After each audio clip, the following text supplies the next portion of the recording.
Hello, everyone. It has been a while since I've been before you, but I promise you I've been good during that time. I promise. I've had a lot going on over the past year, so I've been trying to accomplish a few goals in my life. Businesswoman by day, and at night pursuing my master's degree. And I'm sure you've seen the photos and the congratulatory messages from friends and family. I finished! Yay! I'm so excited. It was a remarkable accomplishment, something that I wanted to do for myself. Many people go back to school. They return to school for a number of reasons. Career is definitely number one on the list, probably, especially when you return to school at my age. However, that wasn't number one on my list. It was a goal that was on my list of things to do, my bucket list, if you will, something I wanted to accomplish before the age of 65. And since I'm knocking on 50's door, I figured that what better time in life to do it than in my late 40s, go ahead and return to school, pursue my master's, and accomplish that one last educational goal. And also, I want my granddaughter, who is now 7 years old, to know that her Mima is never too old to learn and values education to the utmost, because I feel like it is important. Before I ever saw the inside of a college, many that I worked with, that I knew, my daily life, friends, family, a lot of people thought I was already educated to that point, that I was a college elite or whatever. But I read a lot growing up, and that's something I encourage my granddaughter to do a lot of too, is read. Reading is fundamental. It is not a lost art, and it should always be encouraged, especially for our youth. Your mind is at its sharpest when you're reading. You learn so much, and you tend to become what you consume.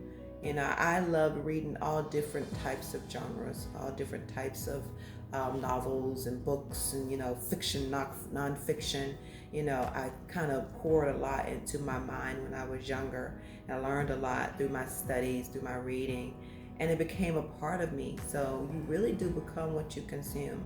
And that's why others felt like I was already college educated, even before I was, because of how well I spoke, how well versed I was, how educated I was in myself, in my own self-learning, and through the grace of God, because He bestows the knowledge, wisdom, and understanding upon us, even at an early age, if we desire it.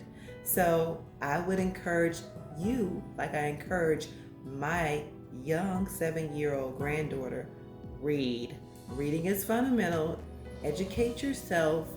Become college material, so to speak, before you even enter into a classroom someday.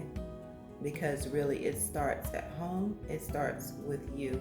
And whatever you desire in life can come to fruition if you put your mind to it. So that's my little spiel for the day on education. I am now a master's MBA grad, and I thank the Lord for all that I have, because He's given it to me and He's given it to you. So take advantage of it, because He will do too for you. I love the Lord, and I thank Him for everything that I've done, all that I've accomplished, and all that I will accomplish, because there's much, much more for me to do. I told you last year I'm working on a CD. I was working with one studio that kind of fell through the cracks. I had a lot going on, so I really didn't fuss about it, pursue it any further at that moment, because I was like, you know what?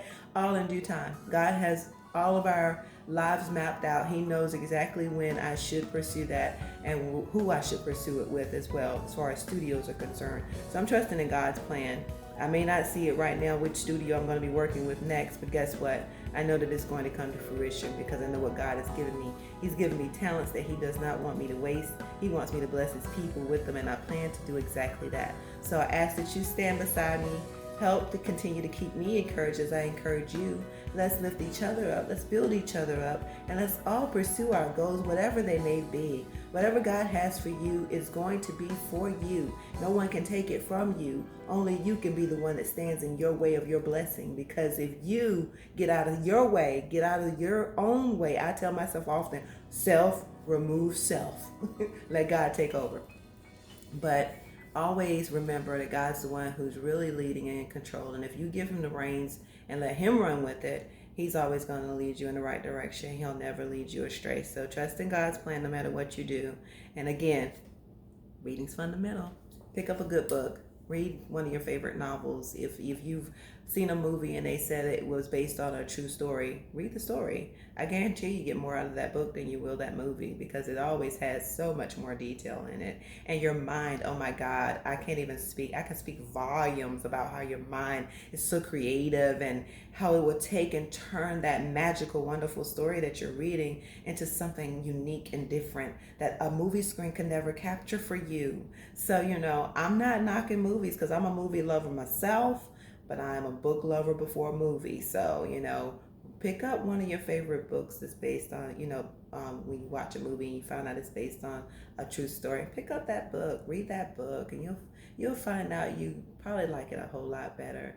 But anyway, have faith, stay encouraged, continue to lift each other up, and continue to be a blessing to others as much as God has richly has blessed you as well, and will continue to do so as long as you're doing whatever he wills for your life. Okay? I love you. But as I always say, God loves you most, and he will always love you best. I promise you that. Promise you. Have a wonderful day, and blessings to each and every one of you. Stay with me.